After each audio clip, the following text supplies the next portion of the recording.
నీకు వందనాలు నాయన. ఇచ్చినటువంటి గొప్ప అవకాశాన్ని బట్టి నీకు స్తోత్రం నాయన. ఇచ్చినటువంటి ప్రభా ఇక వాతావరణాన్ని బట్టి కూడా వందనాలు. అదే రీతిగా తండ్రి ప్రభా ఇక్కడ కూడొచ్చినటువంటి దైవ సేవకులు, బంధుమిత్రులు, సేవకులందరికీ వందనాలు తండ్రి ప్రభా. మరి ఈరోజు నాయన మరి తండ్రి జ్ఞాపకాలు కూడికల తండ్రి ప్రభా నన్ను జ్ఞాపకం చేసుకుంటూ ఈ వచ్చిన ప్రతి ఒక్క బిడ్డను బట్టి కూడా నీకు స్తోత్రం తండ్రి నాయన. మరి ప్రభా సాక్ష్యం చెప్పటికి నాయన వేయించింది తండ్రి.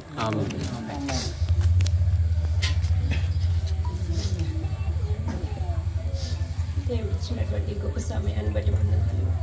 అదేవిధంగా తిరిగి వచ్చినటువంటి సేకులు, ఇక్కడ వచ్చినటువంటి స్టేట్ క్లాసులకు, బంధుమిత్రులకు అందరికీ కూడా వందనాలు.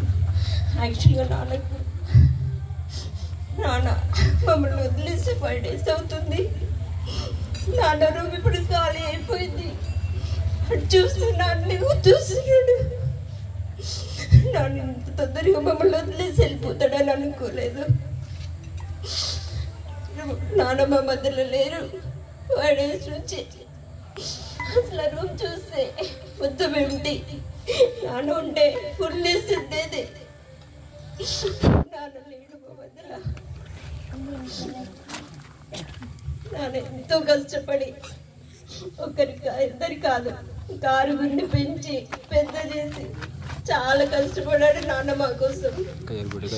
ఏ రోజు కూడా నాన్న మాకు చేయలేదు. యాక్చువల్గా నాన్నకి 2012-13 అనుకుంటా. అప్పుడు నేను BSc ఫైనల్ ఇయర్లో ఉన్నా, ఎగ్జామ్స్ రాస్తున్నా. అప్పుడు నాన్నకి సివియర్ అటాక్ అయింది. యాక్చువల్గా నాకు ఎవరు చెప్పలేదు నాన్నకి ఇట్లుందనేసి. నేను ఎగ్జామ్స్ అన్ని కంప్లీట్ అయ్యి ఇంటికి వచ్చేంత వరకు కూడా నాన్నకి ఇలా అయిందని నాకు తెలియదు. ఇంటికి వచ్చిన తర్వాత నాకు తెలుసు నాన్నకి ఇలా అయిందనేసి. కానీ నాన్నకి ఏది లేదు, ఓన్లీ కాళ్ళు చేయి తప్ప వేరే డిసీజ్ ఏది కూడా లేదు. ఎంతోమంది పేషెంట్స్ ఒకటి ఉంటే ఎన్నో ఉంటాయి. బీపీ అని, షుగర్ అని హై అవుతూ ఉంటుంది, లేదంటే లో అవుతుంటుంది. ఎన్నో మెడిసిన్స్ వాడుతుంటారు. కానీ నాన్నకి అలాంటిది ఏది లేదు. అది కూడా బీపీ మధ్యలో వచ్చింది నాన్నకి. ఫస్ట్ నుంచి కూడా బీపీ కూడా లేదు యాక్చువల్గా నాన్నకి. అదే ఓన్లీ కాలు చేయి తప్ప ఇంకా వేరేం లేదు నాన్నకి.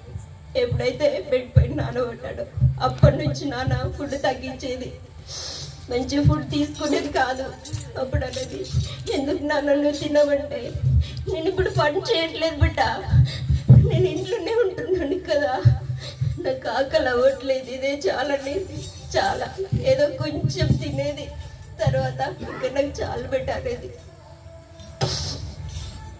ఆ విధంగా కూడా నాన్న చాలా వీక్ అయ్యాడు. కానీ మధ్యలో హాస్పిటల్ కానీ దానికని చాలా మందికి బ్లడ్ టెస్ట్ చేసుకోవాలి, అది చేసుకోవాలి అని చెకప్ చేసుకోమని చెప్తారు. కానీ ఏ రోజు కూడా నాన్నను మేము అలా తీసుకెళ్ళలేదు. అంత అవసరం కూడా నాన్నకు రాలేదు. యాక్చువల్గా నాన్నకు ఒకటే ఓన్లీ కాల్ పని చేయలేదు, ఒక షుగర్ లేదు. అసలు నాన్న ఎంత నీట్గా అంటే అంత నీట్గా ఉంటాడు.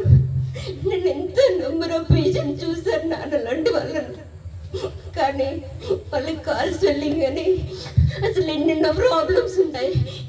కానీ నాన్నకి ఇలాంటి ప్రాబ్లం లేదు అసలు. నాన్న చాలా హెల్తీ ఉండేవాడు.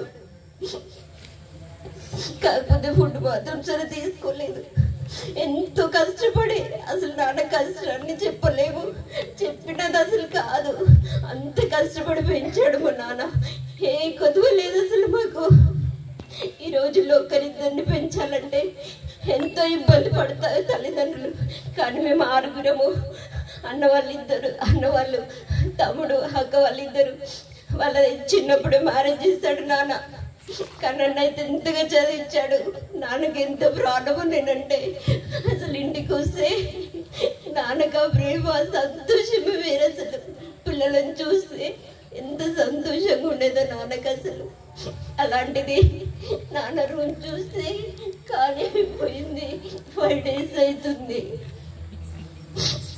యాక్చువల్గా నేను 24th రోజు మార్నింగే కాల్ చేసిన. నాన్న ఎలా ఉన్నాడంటే బాగానే ఉన్నాడని చెప్పారు. తర్వాత ఈవినింగ్ కాల్ చేసిన మంచిగా ఉన్నాడక్క అన్నారు. తీరా నాకు 8:40 కాల్ చేసిండ్రు. 8:40 కాల్ చేసి ఏంటంటే నాన్నకు నెబులైజేషన్ పెడతామన్నారు.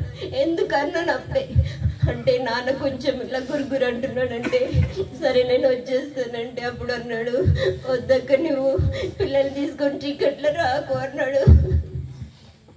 లేకుంటే నేను అట్లీస్ట్ లాస్ట్ మూమెంట్లో నన్ను నాన్నతో ఉండేది. ఎంతో మంది పేషెంట్ నేను చూశాను, కానీ నన్ను కన్న తండ్రి ముందే నేను లేకపోయాను లాస్ట్ మూమెంట్లో. రియల్లీ నేను అసలు ఎక్స్పెక్ట్ చేయలేదు నేను నాన్న దగ్గర ఉన్నానని. అంతకుముందు 1 వీక్ కూడా అవ్వలేదు నేను ఫ్లూయిడ్స్ పెట్టేసి వెళ్ళాను. నాన్నకి మంచిగా ఉన్నాడు. సరే నేను వెళ్తానంటే సరే బిడ్డ అన్నాడు. కానీ నాన్న అంతలో ఒక 5-6 డేస్ ఏమో 5 డేస్ అయింది అంతే నేను వెళ్ళేసి. లాస్ట్ మూమెంట్లో నాన్న దగ్గర నేను లేకపోయినా నాన్న చాలా అంటే చాలా ఎంత ప్రేమగా అంటే అంత ప్రేమగా, అసలు నాన్నకి ఇలాంటిది కూడా లేదు. ఓన్లీ నాన్నకి వీక్నెస్. అప్పుడు తినకపోవడం వల్ల అంతగా నాయన ఇదైపోయాడు. ఫస్ట్ నుంచి ఎంత కష్టపడి పని చేశాడు. ఎప్పుడైతే పని తగ్గిందో నాన్న ఫుడ్ తినడం తగ్గిపోయింది. ఇంకా మెడిసిన్ అది ఇది ఏది ఇస్తే అది వేసుకునేది. అసలు నాన్నకి ఒక చిన్న గ్లూకోజ్ పెట్టినా